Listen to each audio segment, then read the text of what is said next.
구독, 좋아요, 댓글, 알림 설정까지 부탁드려요. 여러분 안녕하세요. 오늘 취업어때 MC 세미입니다. 자, 화요일 코너는 취준생 여러분들에게 취업에 필요한 모든 기술을 전수해드리는 취업의 기술 시간입니다. 자, 오늘 함께 하실 취업 기술자분들 만나볼게요. 안녕하세요. 안녕하세요. 반갑습니다. 안녕하세요. 안녕하세요. 네, 반갑습니다. 반갑습니다. 네, 반갑습니다. 오늘 어떻게 두 분이서 커플룩으로 준비가 된 건가요? 사전에 전혀 협의가 없었습니다. 적어도 코너를 하려면 이런 텔레파시가 통해야 되지 않을까 생각이 듭니다. 자, 오늘 취업의 기술에서는 어떤 이야기를 나눠볼지 주제 확인해 보도록 하겠습니다. 열려라 주제판. 한국수자원공사와 한국주택금융공사의 자소서를 탐구해 보아요. 자, 오늘 취업어때 화요일 코너입니다. 취업의 기술 시간에서는 어제죠. 월요일에 스트리트 취업 파이터에 소개됐던 두 기업입니다. 한국수자원공사와 한국주택금융공사의 자소서 작성법을 알아보도록 하겠습니다. 자, 일단은 한국수자원공사의 자소서 항목과 또 특징을 살펴볼까요, 수연쌤? 네, 일단은 항목이 한 5개 정도 있습니다. 좀 기본적인 항목이라고 보시면 되겠어요. 예를 들어서 자기개발 능력, 그리고 대인관계 능력, 자원관리 능력, 직업윤리, 조직이해 능력 이렇게 뒤에 보시면 땡땡땡 능력이라고 적혀져 있잖아요. 네. 그래서 이제 수자원공사가 중요하게 생각하는 역량들을 좀 나열을 했다라고 생각을 하시면 될 것 같고 내가 이것들을 잘 수행해낼 수 있는 인재이냐 아니냐 이런 것들을 살펴보려고 이 문항을 낸 것 같습니다. 네, 알겠습니다. 그리고 또 차쌤께서도 어떤 특징을 얘기를 해주시겠어요? 네, 아무래도 이게 문항들 자체가 종류가 다양합니다. 이를테면 자기개발, 자원관리, 직업윤리 이게 한 번에 같이 나오기가 또 쉽지가 않은데 네. 확실히 서류 평가뿐만 아니라 이제 면접 전형에서 쓸 도구의 답변이 될 수 있는 내용들도 함께 확인할 수 있는 것을 좀 이게 좀 내용이 질문으로서 나와 있는 게 아닌가 생각을 해보게 됩니다. 네, 한국수자원공사 자소서를 보니까 작성할 항목이 또 많기도 하고 각 능력과 연결을 해야 되기 때문에 저는 좀 어렵게 느껴지기도 하거든요. 이 한국수자원공사 자소서의 난이도는 어느 정도 되는 걸까요? 뭐 이제 사람마다 느끼는 그 중요도라든지 어려운 느낌이라든지 이런 게 다르긴 하겠지만 제가 생각하기에는 중정도 되는 것 같아요. 뭐 당연히 이제 항목이 조금 많은 편이긴 해요. 5개니까. 네. 근데 그래도 좀 이제 다른 기업에서도 많이 활용을 할 수 있는 뭐 대인관계 능력, 협업 이런 거 아니면은 직업 윤리, 좀 윤리적인 측면 이런 것들 다른 기업에서 충분히 볼 수 있는 항목이기 때문에 활용을 많이 하실 수 있을 것 같아서 중이라고 좀 말씀드리고 싶어요. 네, 수연쌤은 중정도 되는 난이도다라고 하셨는데 차쌤이 보시기엔 어떤가요? 예, 저도 그렇게 생각합니다. 이제 취업을 어느 정도 지원해본 분한테는 중, 근데 이제 첫 취준인 분한테는 중상 정도 난이도가 될 것 같은 게요. 글자 수가 500자밖에 안 되기 때문에 경험을 적으려고 하다 보면 글자 수가 금방 넘거든요. 이제 막 이야기가 시작될 것 같은데 500자가 끝나면 이제 글을 좀 다이어트 해야 되는 부담이 생깁니다. 그런 글자 수 조절 때문에 좀 어려움을 겪는 경우도 있어서 중상 정도로 생각을 해봐야 될 것 같습니다. 자, 그렇다면 한국수자원공사의 자소서 작성법을 본격적으로 좀 알아보도록 하겠습니다. 1번 항목부터 보도록 할게요. 자신이 지원한 분야에서 뛰어난 전문가가 되기 위해 기울이고 있는 노력에 대해서 구체적으로 서술해 주십시오. 자기개발 능력 이렇게 쓰여져 있는데요. 자, 이 항목은 어떻게 접근을 해서 작성을 하는 게 좋을까요? 네, 일단 자기 개발 능력이라는 키워드에 좀 주목을 하셔야 되고요. 특히 여기서 좀 확인을 하셔야 되는 부분은 자신이 지원한 분야에서 이 키워드입니다. 내가 지원한 분야에서 좀 전문성을 가지기 위해서 어떤 노력을 해왔는지를 리스트업을 해주시면 되고요. 직무를 위해 내가 어떤 노력들을 했냐, 그게 이론 지식이었냐, 실무 파트였냐 이런 것들을 좀 구분 지어서 작성을 해보시면 쉬울 것 같습니다. 네, 그렇군요. 이론과 실무 경험을 구분하는 게 좋겠고요. 자, 이어서 자기소개서 2번 항목 보도록 할게요.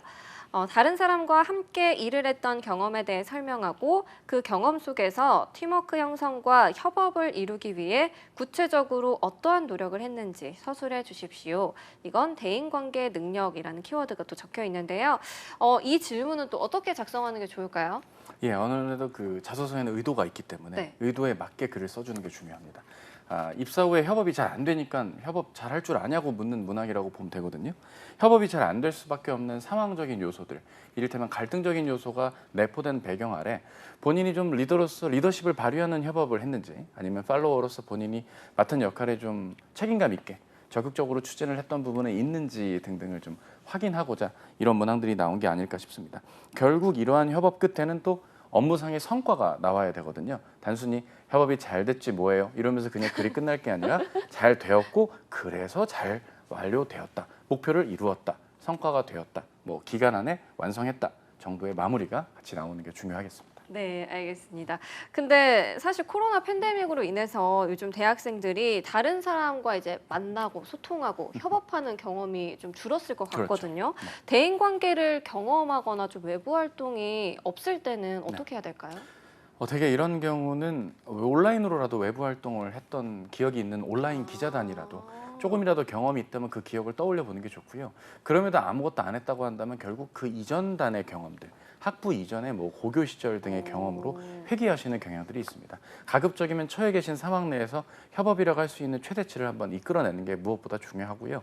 없는 이야기를 만약 지어내신다면 지어내는 그 행위 갖고 뭐 윤리적으로 뭘 좋다 나쁘다 말을 할 입장은 아니지만 적절하게 완결된 플롯을 갖고 이야기를 해야 하지 않을까 하는 생각을 해봅니다. 실제로 면접 가게 되면 이 시기면은 이런 활동을 하기가 좀 불가능했던 거 아닌가요? 식의 질문도 최종 면접 등에는 등장할 수도 일부 있기 때문에 네. 그런 부분을 좀 감안하는 것이 무엇보다 중요해 보이고요. 협업이랑 대인 관계에 대한 뭐 본인만의 어떤 기준, 철학을 확 잡은 상태에서 경험을 떠올려 본다면 생각보다 쉽게 정리가 될 겁니다. 기준이 없다고요? 이번 기회에 장난을 해보시죠. 네, 그렇습니다. 자, 이어서 한국수자원공사 자기소개서 3번 문항을 살펴볼게요. 자, 3번입니다. 중요한 일을 처리할 때 어떤 방식으로 계획을 세워서 일을 처리하는지에 대해 개인적 경험을 기반으로 구체적으로 서술해 주십시오. 자원관리 능력이란 키워드가 또 적혀 있습니다. 자, 이 항목은 또 어떻게 작성하면 좋을까요? 네, 일단 이 자원관리 능력이라는 키워드를 되게 어렵게 생각하시는 분들이 많아요. 뭐 아무래도 협업이라든지 소통이라든지 이런 단어들보다는 조금 이게 익숙하진 않잖아요. 근데 이거를 좀 한마디로 쉽게 정의를 해보자면 결국 효율이라는 단어인 거거든요. 그래서 내가 효율적으로 어떤 일을 수행을 하기 위해서 내가 가진 자원들을 좀 어떻게 활용을 했냐, 시간이라든지 뭐 물질적인 거라든지 상관없이 효율적으로 일을 활용하기 위해서 어떤 것들을 했는지 이런 것들을 좀 나열해 보시면 되겠습니다. 네. 그렇다면 이 3번 항목을 작성을 할 때 유의사항이 있다면 어떤 게 있을까요? 네, 일단 유의점이라고 한다면 저는 경험 서술을 꼭 해줘야 된다는 걸 말씀드리고 싶어요. 일단 간혹 이제 경험 서술이 아예 없이 자원관리 능력에 대해서만 좀 구구절절 설명하시는 분들이 있거든요. 그래서 좀 항목에서도 명확하게 좀 명시가 되어 있어요. 이 항목은 본인의 경험 에피소드 서술 이거를 해주셔야 한다라는 거죠. 그래서 동아리나 인턴 뭐 어떤 경험도 상관없으니까 본인이 효율적인 업무 처리를 하셨던 경험을 집중적으로 예시를 들어서 작성을 해주시면 되겠습니다. 네, 경험 서술을 꼭 해주셔야 한다는 거 기억해 주시길 바랍니다. 자, 이어서 한국수자원공사 자기소개서 4번 항목 보도록 하겠습니다. 어떠한 일을 진행을 할 때 원칙 준수와 일의 효율성 사이에서 갈등했던 경험에 대해 서술하고 갈등 해결을 위해 구체적으로 어떠한 노력을 했는지 서술해 주십시오. 직업 윤리. 자, 이 항목은 어떻게 접근할까요, 차쌤? 예, 이런 겁니다. 대개 이제 이런 문항은 기억이 안 납니다. 이런 경험이 기억이 안 나는 게 문제겠죠. 살면서 이런 적도 없는데요 하지만 따지고 들어가다 보면 기억이 또 새록새록 나게 됩니다. 원래 하기로 했던 그라운드 룰이 있는데 그 룰대로 진행하지 않고 그냥 좀 이렇게 진행하는 건 좀 고지식하지 않을까? 하던 대로 이렇게 하는 것보다는 센스 있게 이렇게 하는 게 어때? 뭐 이런 효율과 원칙 사이의 갈등을 기재가 된 건데요. 문제는 효율이란 이름으로 원칙을 완전 다 무시한다거나 팽배하게 완전 다 떠내려가게 하는 뭐 이런 행태를 이루어서는 안 되겠고요. 직업 윤리를 묻는 거니까 결국 일을 처리하는 과정이나 내가 맡았던 역할 내에서 꼭 해야 됐던 것조차도 효율이란 미명 아래 그걸 다 부정한다거나 행위하지 않았던 그런 활동들을 우리가 생각을 해봐야 됩니다. 근데 이렇게 설명을 드리는 제 직업의 특성상 여러분이 이해를 못할 거라는 건 알고 있습니다. 지금 이 영상 보면서도 뭐 얘기하는 거야 하는 생각이 드실 텐데 제 표정을 보셨나요? 표정 예쁜데요? 전혀 모르겠다는 표정 아니었어요. 화면을 통해 증거되고 있잖아요. 굉장히 똑똑한 그런 이미지입니다. 목이 메이네요.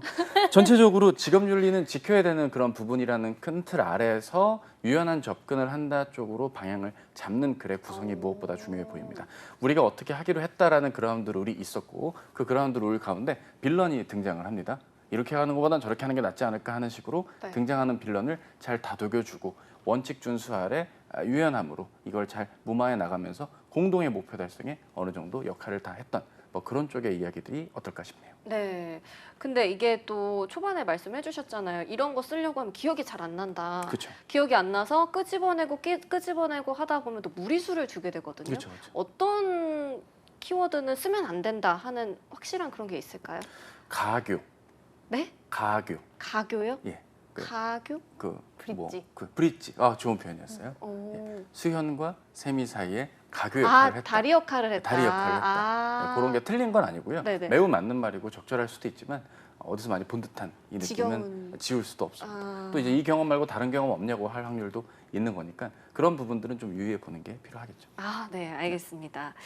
자, 다음으로 또 마지막 항목 보도록 할게요. 5번인데요. K-워터에 입사 지원한 동기 및 입사 후 실천하고자 하는 목표를 K-워터 핵심 가치, 포용, 안전, 신뢰, 도전 중 자신과 가장 잘 부합하는 역량과 결부시켜 작성해 주십시오. 조직 이해 능력. 자, 보니까요. 이게 좀 지원 동기랑 입사 후 포부랑 비슷한 항목 같거든요. 어떻게 작성하면 좋을까요? 말씀하신 부분이 맞는 것 같아요. 네. 지원 동기랑 입사 후 포부를 한꺼번에 작성을 해야 되는 항목이거든요. 그래서 좀 다른 기업 자소서에서도 굉장히 많이 보셨을 거라 익숙하실 거라고 생각이 드는데 근데 이제 문제는 이 지원 동기랑 입사 후 포부를 다 같이 적어야 되는데 그걸 500자 안에 적어야 한다라는 거겠죠. 그래서 결론은 핵심 내용만 담아야 한다라는 겁니다. 글자 비중을 이제 지원 동기랑 입사 후 포부를 이제 비슷하게 가져가시려면 포부는 한 개 정도만 적어주시는 게 좋을 것 같아요. 네, 알겠습니다. 이런 팁까지 주셨어요. 자, 지금까지 한국수자원공사의 자기소개서 작성법에 대해서 알아봤는데요. 세 줄 정리해 보도록 하겠습니다. 차쌤부터 해주실까요?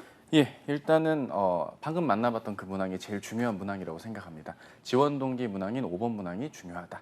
이 점을 첫 번째로 말씀을 드리고 싶고요. 또 하나는 역시나 저희가 계속 얘기하고 있지만 500자 이내에 작성해야 되는 그 적은 글자 수 때문에 경험의 분량을 잘 판단하는 게 좋습니다. 가급적 경험의 배경이 될 만한 이야기는 적게 적어주시고요. 문항의 의도에 맞는 부분 위주로만 적어주는 게 중요합니다. 갈등을 했던 부분을 위주로 적어줘야지 갈등을 했던 배경을 길게 적어달라는 게 아닙니다. 그 점을 조금 기억해 주시길 바라고요. 협업도 마찬가지고 뭐 직업윤리 여러 가지 다 마찬가지입니다.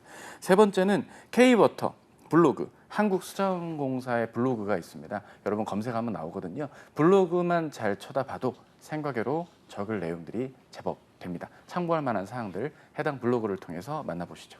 네. 자, 수연쌤께서도 세 줄 정리해 주실까요?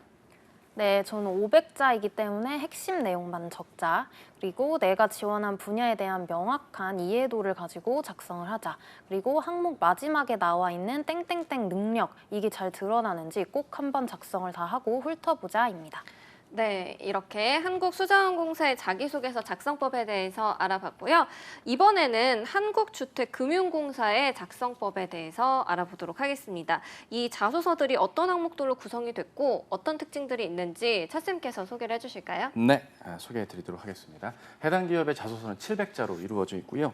자기소개서가 아니라 명확한 표현, 직무 적성 기술서라고 요구하고 있습니다.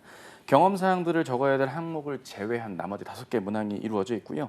공사에 지원한 동기를 묻는 지원 동기부터 공사의 상품과 관련한 질문, 공익성, 전문성, 신뢰라는 핵심 가치와 관련된 질문, 소속 집단의 공동 성과를 위해서 기여했던 단체 활동 속 갈등 해결 질문, 공공기관 구성원이 갖춰야 될 구성원으로서의 질문, 문항 자체가 골고루 나와 있는 것에 시그니처 문항인 공사 상품 질문까지 다채롭게 구성이 되어 있다. 이 두 가지가 특징이라고 할 수 있습니다. 네, 다채롭게 구성이 되어 있네요. 자, 한국수자원공사의 자소서 난이도가 중정도라고 두 분께서 얘기를 하셨는데 그렇다면 이 한국주택금융공사의 자소서 난이도는 어느 정도 될까요? 뭐 이것도 사람마다 느끼는 게 조금씩 다르긴 하겠지만 저는 수자원공사보다는 그래도 주금공이 딱 한 문항 때문에 좀 중상 정도로 느끼실 수도 있을 것 같아요. 상품에 대한 좀 기본 지식이라든지 아니면 산업에 대한 이해도가 좀 명확해야지만 작성할 수 있는 항목이 하나 있어서 수자원공사보다는 조금 어려운 중상 정도로 표현을 하고 싶습니다. 네, 살짝 더 높다라고 얘기를 해주셨네요. 자, 그렇다면 이제 한국주택금융공사의 자소서 작성법에 대해서 자세히 알아볼 텐데요. 첫 번째 항목부터 보도록 하겠습니다. 자, 우리 공사에 지원한 동기를 기술하고 지원자의 직장 선택 기준 및 공사가 해당 기준에 어떻게 부합하는지에 대해 작성해 주십시오. 보니까 지원 동기를 묻는 것 같네요, 첫쌤. 맞습니다. 회사를 선택하는 기준을 잘 밝혀주는 게 무엇보다 작성의 중요한 관건일 것 같아요. 우리가 이제 이 특정한 기관, 회사 선택하는데 나름의 기준이 있지 않겠습니까? 저희 출연하는 저희도 그렇습니다. 저희가 이 프로그램 출연하는 것도 훌륭한 작가님, 멋있는 PD님, 네. 또 훌륭한 조연출님과 여러 이런 주조, 뭐 여기 카메라맨 모든 선생님들의 이런 멋진 모습 때문에 온 겁니다. 이거 저희의 기준인 거죠. 사람마다 기준은 다른 거예요. 어떤 분들은 내가 공공기관 지원자임에도 불구하고 자기 업무에 자율성이 있는 업무라는 걸 현직자 인터뷰를 통해 확인해서 그래서 지원을 한 걸 수도 있습니다. 어떤 분들은 기관이 갖고 있는 강점과 현황이 있는데 그걸 뒷받침하기에 내가 지금 지원한 직무가 내가 지원 안 하면 안 돼. 딱이야. 뭐 이런 식으로도 접근을 할 수가 있는 거죠. 따라서 명확한 회사 선택, 기관 선택 기준의 직전관을 밝혀주시는 게 가장 중요하다 할 수 있겠습니다. 네, 알겠습니다. 자, 그렇다면 여기서 좀 궁금해지는데 수연쌤께서는 회사 선택의 기준이 어떤 게 있으셨나요? 제가 취준생인데요. 네. 저는 돈 많이 주고 아. 복지 좋고 연봉과 네. 복지에 네, 그걸 그럼 이제 연결을 시켜서 이 회사가 제 기준과 잘 맞습니다. 이렇게 어필을 하셨던 거죠? 근데 그렇게 직접적으로는 당연히 말 못하죠. 네네. 너네 회사 돈 많이 주니까 지원해 이렇게 말 못하잖아요. 네네. 그렇지만 그걸 살살 돌려서 너네 회사가 굉장히 좋은 사업 매출도 규모를 좋고, 네. 가지고 있으니까 나는 너네 회사에 와서 이러이러한 거를 발휘하면 회사도 좋고 나도 좋을 것 같아. 이런 뉘앙스로 풀어나갔던 것 같아요. 그럼 차쌤께서는 어떤 기준이 있으셨나요? 저는 희귀 전공자기 때문에 그 제 전공 강점 살릴 수 있는 기업에 입사하고 네, 싶었다라는 걸 꼭 어필했던 것 같아요. 제 전공이 인도어다 보니까 인도 관련 사업을 진출한 기업에 쓸 때는 그렇게 했고요. 그렇지 않은 경우에는 내가 비록 전공은 비전공이지만 그럼에도 내가 가진 강점을 발휘할 수 있게 결국 또 우기는 느낌이 좀 불편해지는 건데 어차피 전 뭐 퇴사하고 잘 지내고 있으니까 요즘 잘 출연하고 있잖아요. 가교 얘기는 안 하셨죠? 가교 얘기는 아직도 하진 않고 있어요. 그거는 148번째 가교가 되면 안 되잖아요. 성산대교 뭐 여러 대교들처럼 그거는 좀 자제해야 될 것 같아요. 그래도 전공과 연관된 회사에서 네. 인도와 한국의 가교가 되겠다 이런 얘기는 그렇진 안 않아요. 하셨어요? 그런 가교는 유엔이나 외교부에서 하는 거죠. 저는 구성원으로서 일할 준비가 되어 있고 다칠 준비가 되어 있으니 어서 저를 쓰임받게 해주세요라고 해야 올바른 겁니다. 오늘도 또 얘기를 드리게 되네요. 네, 감사합니다. 두 분의 기준까지 알아봤고요. 자, 이어서 한국주택금융공사 자소서 2번 항목 보도록 하겠습니다. 자, 공사상품, 보금자리론이나 주택보증, 주택연금 등 이 중에서 지원자가 가장 관심 갖고 있는 상품을 한 가지 선정하고 그 이유와 공사의 입사에 해당 상품 분야에 대한 전문가로 성장하기 위해 어떤 계획을 가지고 있는지 기술해 주십시오라는 항목입니다. 어우, 기네요. 이것 때문에 이 전 한국수자원공사보다 한국주택금융공사의 난이도가 조금 더 높다라고 수연쌤께서 얘기하신 것 같아요. 맞죠? 네, 맞아요. 좀 아무래도 이 문항 때문에 학생분들이 주근공 자소서를 좀 어렵게 느끼실 수도 있지 않나라고 생각을 했었는데 근데 또 의외로 접근법은 좀 심플해요. 기업과 산업 분석을 정말 철저하게 해야 된다는 거 이거밖에 없는 것 같습니다. 이 기업에서 실제 취급하고 있는 상품이 뭔지에 대한 좀 명확한 이해도 그리고 주택 사업에 대한 현 상황 이런 것들을 좀 모두 내가 이해하고 있는 지원자이다라는 거를 좀 어필을 해주시면 되고요. 그리고 전문가로서 성장하기 위한 계획 같은 경우에는 정말 심플해요. 그냥 입사 후 포부라고 생각을 하고 작성을 해주시면 됩니다. 생각보다 어렵게 접근할 필요는 없는 문항인 것 같은데요. 이번 항목을 작성을 하기 위해서는 이제 사전에 주택금융공사의 상품이나 또 사회 현상에도 관심이 많아야 작성을 할 수 있겠죠? 네, 맞아요. 절대 잘 모르신 상태로 작성을 하시면 안 됩니다. 채용 규모도 굉장히 줄어들었고 본인이 쓴 이 자소서가 좀 남들보다 튀어야 되잖아요. 네네. 어쨌든. 그래서 이런 사회 현상이라든지 상품에 대한 명확한 지식들을 드러내셔야 하고 유튜브만 봐도 굉장히 정보들이 많이 넘쳐나거든요. 그래서 꼭 공부해 보셔야 되고 뭐 특례 보금자리론이나 아니면 전세 사기와 같은 좀 여러 가지 이슈가 되는 상황들, 이런 트렌드들이 뭐가 있을지, 이게 배경이 뭐고 현황은 뭐고 기대 효과나 극복 방법들은 좀 뭐가 있을지를 많이 분석을 해서 자소서에 인사이트 형식으로 녹여주시면 되겠습니다. 오, 네, 알겠습니다. 잘 모르고 썼다가는 금방 티가 날 수 있는 그런 항목인 것 같습니다. 자, 다음 문항 좀 볼까요? 3번입니다. 공사는 공익성, 전문성, 신뢰를 핵심 가치로 삼고 있습니다. 공사의 핵심 가치와 관련된 지원자의 경험이 있다면 기술해 주십시오. 그래도 제가 봤을 때는 좀 친절하게 핵심 가치를 나열을 해줬는데요. 이건 어떻게 작성을 할까요, 차쌤? 예, 나열된 내용만을 보고 그대로 옮기면 또 문제가 됩니다. 아, 그렇군요. 회사 측에서 그 소개하는 가치의 뜻, 의미들을 풀어서 본인이 해당 가치를 선택한 이유가 있다. 그리고 그거는 다음과 같은 경험과 함께한다. 라는 식으로 100자를 초반에 채워주고요. 나머지 글자 수에 맞게 관련 경험을 후술해 주시면 됩니다. 한 가지 좀 흥미로운 부분은 공익성, 전문성, 신뢰가 서로 얼개가 엮여 있는 어느 정도 관련성이 있는 키워드들이라는 점에 주목하실 필요가 있습니다. 왜냐하면 기관이 공익성을 갖추고 구성원이 공익성을 갖추려면 전문성과 신뢰를 갖춰야 됩니다. 전문성 있는 분들이 공익성 있는 일과 신뢰받는 일을 할 수가 있고요. 신뢰를 줄 수 있는 구성원과 기관은 공익성의 전문성을 갖춰야 됩니다. 따라서 이거를 어느 한 키워드에 매몰돼서 접근한다기보다는 한두 가지 키워드를 같이 엮어서 들어간다면 생각보다 경험을 후술해내는 게 쉽게 스토리텔링이 가능하시지 않을까라는 생각을 하게 되고요. 실력 있는 분들이 구성원의 대표성을 지니게 된다. 공공기관의 구성원이 생각해 봐야 될 그런 부분이 아닐까 싶어서 전 개인적으로는 전문성의 핵심 가치를 한번 고민해 보시면 생각보다 쉽게 글이 작성이 풀리시지 않을까 생각을 해봅니다. 왜냐하면 다른 분들은 신뢰를 할 거거든요. 다른 분들이 신뢰 쓸 때 난 전문성. 네, 조금 더 눈에 띌 수 있겠네요. 네. 네, 알겠습니다. 자, 이어서 한국주택금융공사 자소서 4번 문항 보도록 하겠습니다. 학교, 동아리 등 소속 집단에서 공동의 성과 창출을 위해 본인이 특별히 기여했던 경험과 성과 창출 과정에서 갈등 상황을 해결하기 위해 본인이 남다르게 기울였던 노력을 구체적으로 기술해 주십시오라는 항목입니다. 이거 어떻게 접근할까요, 수연쌤? 일단은 제가 좀 어떻게 접근할지에 대한 순서를 한번 생각을 해봤어요. 자소서를 작성하실 때. 일단 소속 집단의 배경 설명을 좀 간단하게 먼저 해주시고 그 다음 공동의 성과가 뭐였는지를 설명을 해주신 다음에 그 공동의 성과를 달성하는 그 시간 동안에 본인의 역할은 뭐였는지도 명시를 해주시고 그다음에 어려움은 뭐였으며 갈등이 어떤 상황에서 발생을 했는지 그리고 이 갈등을 어떻게 해결을 해서 결과물을 어떤 부분으로 내게 되었는지를 이 순서대로 좀 기술을 해주시면 좋을 것 같아요.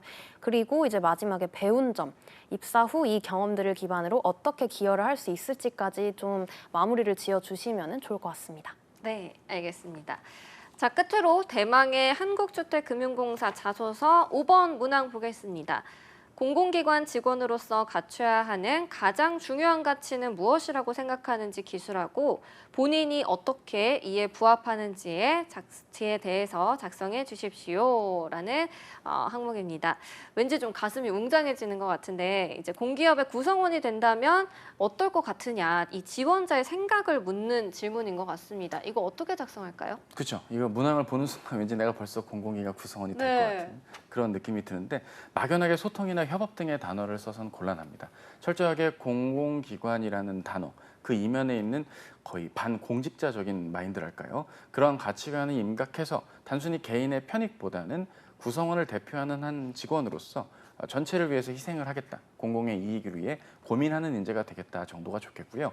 어떠한 가치의 키워드를 정답으로 생각하시기보다는 결국 말씀드린 이런 방향성, 결국 공익적 차원의 방향성에 맞는 단어를 키워드로 삼으면서 이 가치관을 직업윤리적으로 풀어가신다면 어렵지 않게 작성이 가능하시지 않을까 생각을 합니다만 또 이렇게 말하면 또 이게 나는 어려운데 왜 그렇게 말을 그렇게 함부로 하냐 이렇게 생각이 드시겠지만 가장 중요한 가치에 대한 나만의 표현과 이유를 적으면 100자가 나옵니다. 그리고 이러한 생각을 하게 된 경험이 있다와 함께 경험을 후술해 주되 마무리 부분에서 입사 후에도 이러한 가치를 지켜나가는 구성원의 인재로서 구성원의 역할을 다하겠다.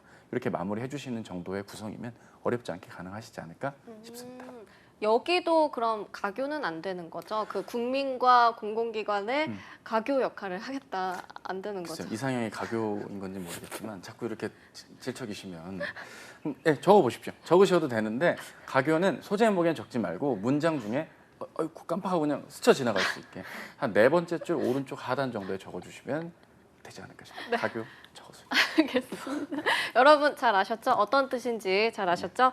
자, 지금까지 한국주택금융공사의 자기소개서 작성법에 대해서 알아봤습니다. 자, 이번에 세 줄 정리해 볼게요. 수연쌤부터 해주시죠. 네, 일단 기업 산업 분석이 좀 명확해야 이번 항목의 차별성을 가질 수 있다. 그리고 유튜브 분석글 같은 것들을 보면서 산업 트렌드가 어떠한지를 좀 명확하게 숙지하자. 그리고 나머지 항목은 타 기업들과 좀 비슷해서 돌려막기가 가능할 수는 있으나 이 기업만을 위한 자소서임을 보여주기 위해서는 에피소드만 가져오려고 생각을 해보자. 네. 자, 차쌤께서도 세 줄 정리해 주실까요? 예, 다채로운 구성의 질문들이 있는 기관입니다. 따라서 내용도 다채롭게 준비하시는 게 무엇보다 중요하겠죠. 돌려막기식의 경험 재활용은 좋지 못합니다. 질문의 다채로움에 맞는 특성을 평소에 좀 요약 정리했다면 그런 분들께 좋은 기회가 있으니까 잘 한번 염두에 두시고요.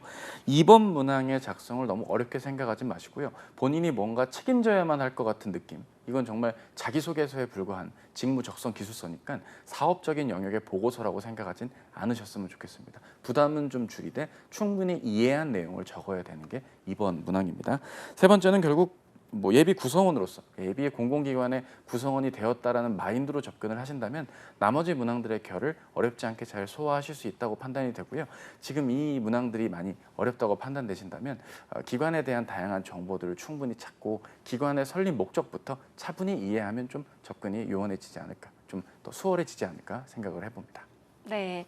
자, 이렇게 오늘은 한국수자원공사와 한국주택금융공사의 자소서 작성법에 대해서 취업의 기술 시간 꾸며봤습니다. 자, 취업의 마지막 퍼즐을 맞춰드리는 오늘 취업 어때? 여기서 마무리해 보도록 하겠습니다. 오늘도 내일도 취업 어때? 매일 오후 6시에 만나요. 안녕.